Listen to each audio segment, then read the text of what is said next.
In 5, 4, 3, 2.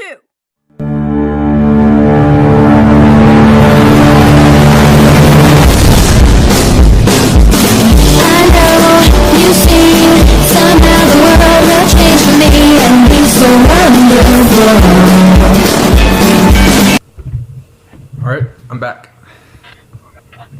Okay. Can I start now? I skimmed the first little bit and it doesn't look like it's typed very badly, so. Okay, let's get it started. Q. iCarly. I remember watching my first episode back in 2006. When I first watched the pilot. Kinda sad that it ended. November 21st, I feel you, bro. 2012, right before Thanksgiving, I had to stay home from school that day. Started browsing the internet to find the full version of the episode I Get Pranky. I came across an episode on an illegal download website entitled I Can't Find iCarly. I haven't seen this one before. I just clicked on it and the description said, an unaired episode that was rejected airing on every station of TV, even Adult Swim. I just wanted to share it with you guys. Enjoy. So to watch, and I was curious but excited and nervous. I was at first a completely blank white screen. Carly's screams barely audible though. Ignoring it, I just continued to watch the episode. There was Carly, Sam, Freddie, and Gibby. Just like normal. Jerome singing Baby Will You Take Me. Sam surprisingly jumps on Freddie, kissing him, and Gibby having his shirt off dancing like a buffoon. Seems like your average episode.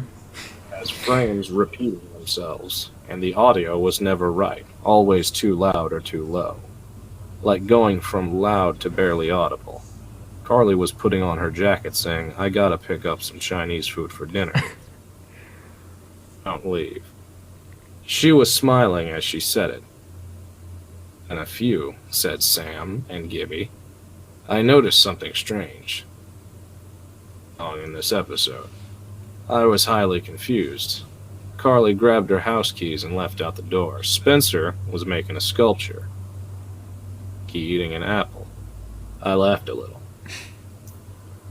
And became barely audible, and Carly's scream was being heard again, but that was also barely audible.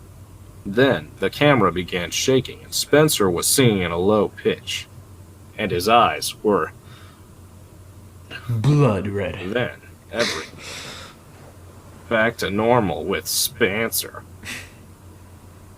Normal voice. His eyes weren't red, and the camera stopped shaking. And the audio was super perfect. Freddie comes downstairs to talk to Spencer. I think I love Sam, he says. Spencer says, oh, that's cool, without even looking at Freddie. The scene then cuts black, and the scene has changed to Carly walking down an empty road. On her face. She is carrying a bag of Chinese food, and she looks lost. Chike for a ride home. She is shivering. She is cold. A black BMW pulls up, and she enters the car saying, Bushwell Plaza, please. In the darkness, and there is no audio, but small screams. But this time, not Carly's, but Sam's. And the scene cuts with it. It shows Spencer sitting on the couch. Sam is sitting on the sofa along with Freddie. Sam screams. What? Says Sam. Carly left 5 hours ago. She isn't home. Okay, so let me just stop you right there. After like 1 hour of her being gone to go get Chinese food from a place that I'm just assuming she walked over there, nobody thought to wonder where the heck she was.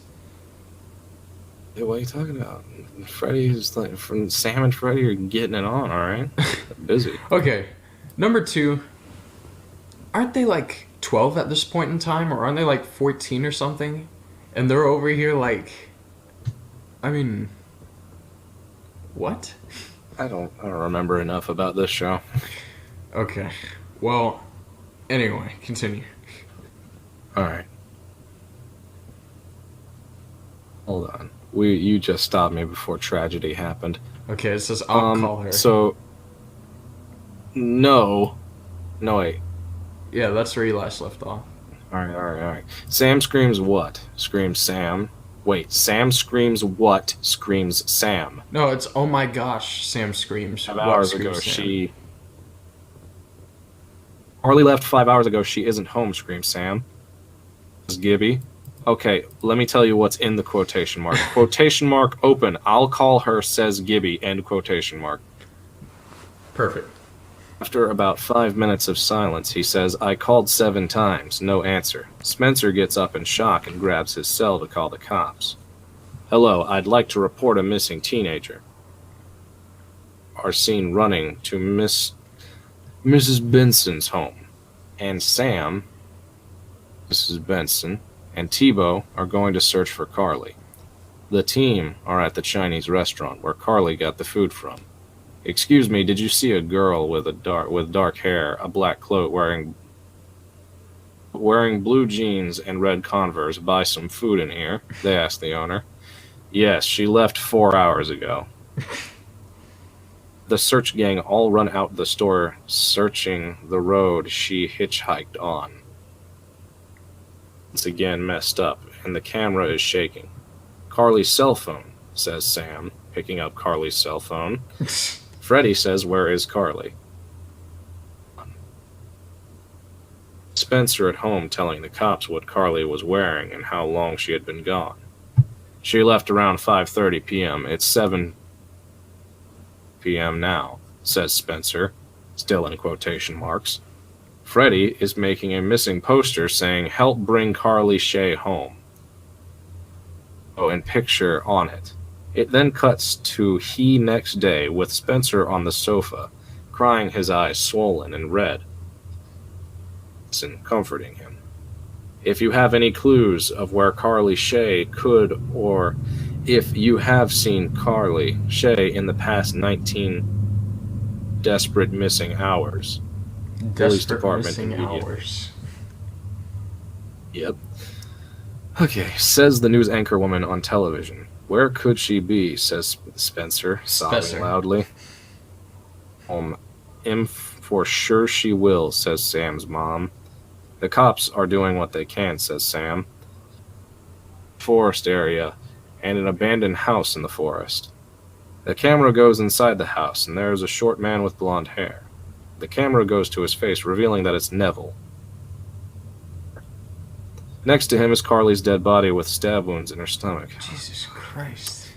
She is lying in a pool of blood, and her entrails are showing through her stabs.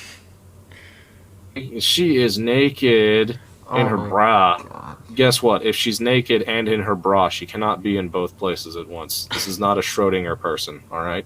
Yeah. And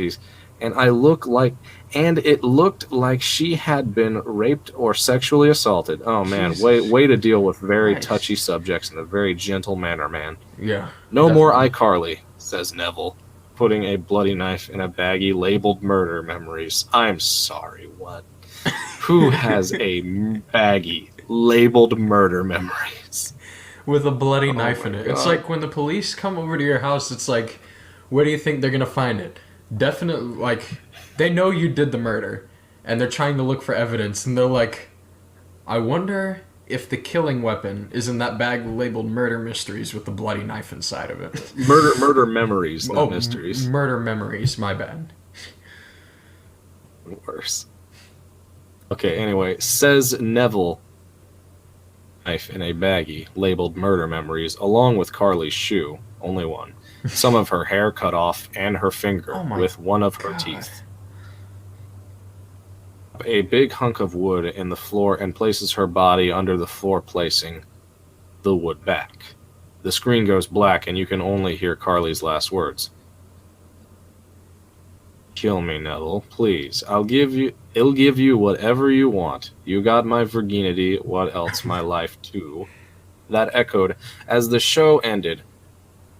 I had major insomnia and nightmares when I could sleep. The episode was removed from the web after like 600 people who downloaded it had sent complaints to the police. That's the end. Oh my god, I hate this. Listen, it takes a lot to freak me out. This didn't freak me out at all. I just don't appreciate how it tries to throw around subjects like rape and murder in Yeah. such terrible ways. Ugh, it's Yeah. despicable. I think they had an idea at first when starting this to try and make this really creepy, but I think what made it really, really eerie is just imagining like the gore and stuff that they described in there and just thinking of all of these happening to the young characters that we know and love from the series. But this was like when was this written? 2013. I don't think a high schooler wrote this. I think somebody younger than a high schooler wrote this. And this might be somebody who... I don't really care who wrote this. It's bad. It is It's bad and it doesn't matter. really bad.